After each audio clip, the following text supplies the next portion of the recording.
چند روزان بره لباجار کلنه آلمانیای فدراسیون ناونتوی زمان کردی هات دامزراندن.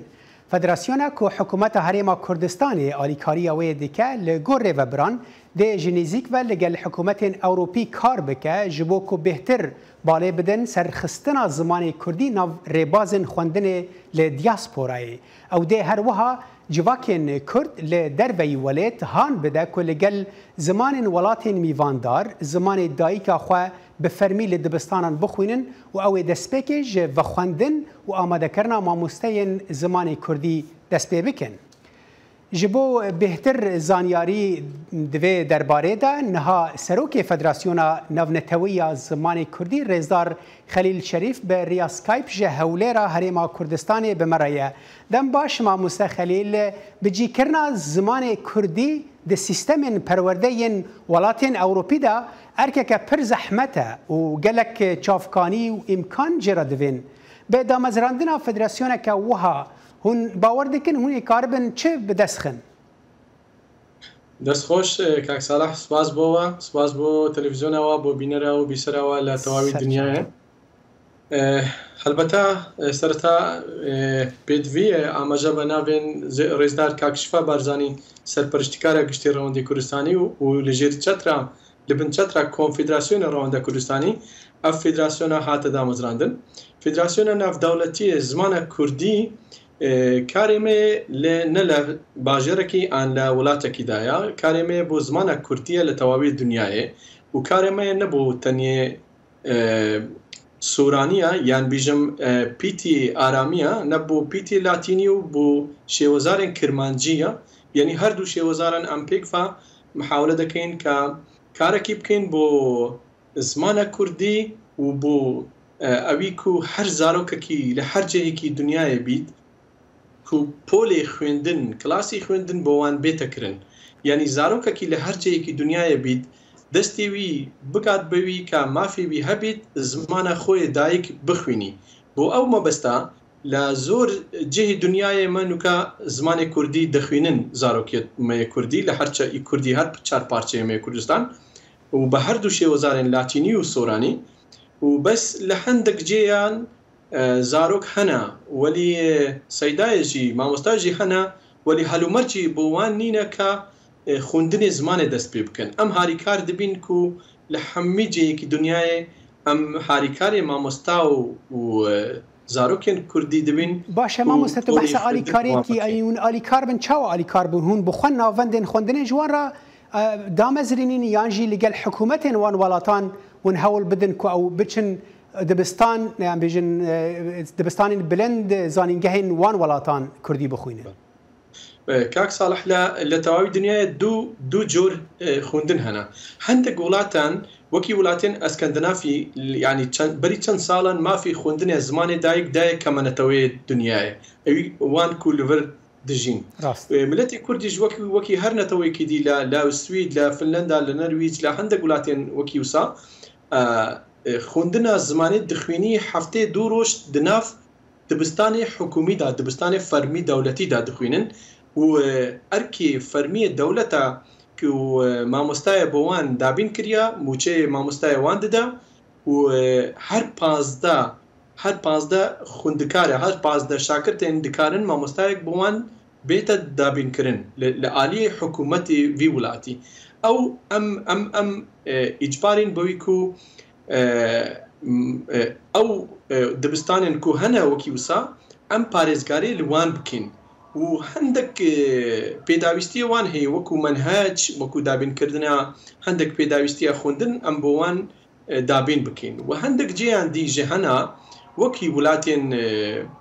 بریتانیا حتانوکە خوندنی زمانە کوردی بفەرمی لە ناو دەبستانی حکومیدا نەهاتیە ناساندن نەبەس کوردی هەر زمانی کەمەنەتەوەکانی دنیاە لە ناو هەندێک حکومەتاندا حتانوکە مافی خوندنا نینە دەبستانی فەرمیدا ئەم چ دکەین لەوێرێ لەوان وڵاتان هەندێک کۆمەلە و ڕێکخراوێت مەیە هەی کوردی و پۆلێ ئۆنلاین یان پۆلێ فیزیکی کەمپەس بۆ وان ڤەدکەن ئەم هاریکاری وان کۆمەلە و ڕێکخراویان کوردی دکەین کو پۆلێ زمانی کوردی بۆ وان زارۆکێن مەیە کوردی ڤە بکەن باشه مامۆستا دەبەردا هەنێکی پرسگرێک هەیە یعنی جیاوازیە زمانی کوردی ji zimanên dinên Dunyayê bi taybetî li diasporayê ew ku bêhtirî zaravekê di nav Kurdî de heye yanî bi taybetî her du zaravên sereke kurmancî û soranî evan henekî pirsgirêk em bixwe li vê derê beşê Kurdiyê dengê Amerîka ji wê pirsgirêkê em bêjin em zehmetiyê tê dibînin her mijarek divê du kes li ser kar bikin yek ji bo soranî yek ji bo kurmancî ji bo we jî wê çendî zehmet vê kûn karibin li van welatan bi du em bêjin zaravan vî zimanî bigihînin zarokên Kurd. درسته اخافنه گلک درسته ام دو زاراوین سرکی مهنا و نکارین دزبرداری هیچ کام لوان بین چون هر یک ثروتکی نتویه بو ملت کرد و ام لویر قناخی لوی مرحله ناچارین که هر تو زمان بخوینین بلی پلان ما دهاتی او یکو آلیتک ببینین که ام زمانکی یگرتو کردی درست کین ان یان سورمانجی بید ان یک جوان زاراوین بید بکنه زمانکی ستاندارد او جی بتنی به بریارک چه نابید بتنی به بریارکی سیاسی ان بریاری کوملک رخراوک فدراسیونک چه نابید ام ناچارین بوا کنفرانسا مزن چه بکین لچندین ولات دنیای لداهاتی دا و طبعا يعني پێویستە ئاماژە بەویژی بکەین کو ئەم وەزارەتە پەروەردەی حکوومەتە هەرێمە کوردستانی هاریکاریە مەدکە بە هەر نەوعکی بیت مادەم بۆ زمانە کوردیە ئەوژی ئامادەنە هاریکاریە مە بکەن ئەم هەندێک کۆنفرانسە مەزن چێت بکەین لە بواری زمانێدا کە ئەم زمانزانین خۆی کورد لە تەوامی دنیاە جەم بکەین لێکۆلینێن بکەین کە ئەم چەوا بکارین زمانێکی یەکگرتووی کوردی دروست بکەین ئەم پێنگاف بنین بەرەو دروستکردنە زمانەکە ستانداردە یەکگرتووی کوردی بخودزانی ئەو کارێکی گەلک مەزنە کارێکی گەلێکی مەزنە بە تایبەتیژی مە بەحث کرد ببوورە زاخەفتنە تەدبرمش بەردەمامەکێم ئەس خوازم پرسێکە دژی بکەم ینی جیاوازی نەتەنێ دناوێنە بێژن زاراوی کورمانجی بێژە سۆرانیدا جیاوازی دناوێنە ئەلفەبایانداژی ئەلفەبایە لاتینی و یا ئارامی وەک عەرەبین ها تێناسکردن یعنی ئەوژی هەنێکی زەحمەتیش بە تایبەتی لەوان وڵاتین کە تیپێن لاتینی تێن بکارانین و هەنێکی زەحمەتیژی دەبێ دەربارەی دەژیابن هەر حال مامۆستا دامەزراندنە فەدراسیۆنە وە ئەم بێژن ئەنجامە کارێکی وە دەست پێ کرد بوو بەرێدا یانژی وە ڕاگەهاند بوونێ پشت گاوان باوێژن ئەم تقریبا بەری ساڵەکە ئەم لە کار داینە و دەستەکە دامەزرێنەرمە هەی نزیک 10 نەفەرین 10 مامۆستایەت مێ زمانی کوردیە هەر یەک لە وڵاتێکی دانا هەر یەک لە شێوەزار و پارچەکی کوردستانی دانا و دناف مەدا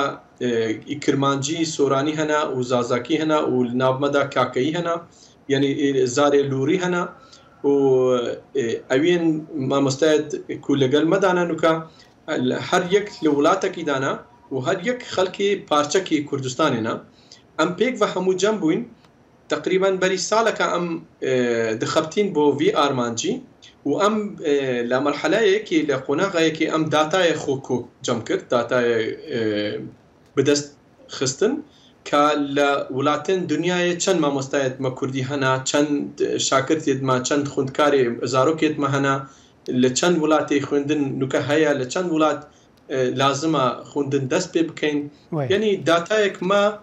داتابیسێکی مەزن دروست کرد لەسەر ئەساسی وی داتایە ئەم ئارمانجا خۆی دانا و دەستورە خۆی نویساندن و پشتی بەری 4 هەیڤ ئەم ئامادەکاریە کرد حتا ئیعلانە ڕاگەیاندنە فیدراسیۆنی خۆی بکەین ئەم نەکارێکی ڕۆژ و دوو ڕۆژ بوو بەری ساڵەکە زیێدەتر ئەم دەخەبتین بۆ وی ئارمانجی و کارەمەیە مەزنە یعنی نەکارێکی بچووکە و ڕۆژ بە ڕۆژ ئەم مەزنتر دەبین سەرکەوتنی ژۆڕەت خوازن مامۆستا دەستپێکە خەفتنە خۆدا دۆژی بتەراخەویم تەگوت ئەز کورمانجیا من نەگەلێکی ئەوەزی هەوڵ بدم بە سوورمانجی باخەوم کورمانجیا تا وەک یا منێ کورمانجیا تا گەلێکی باشە خوازم ئەو بێژن باڵا بیرارم بکشین سەر vêyekê ku مامۆستا خەلیل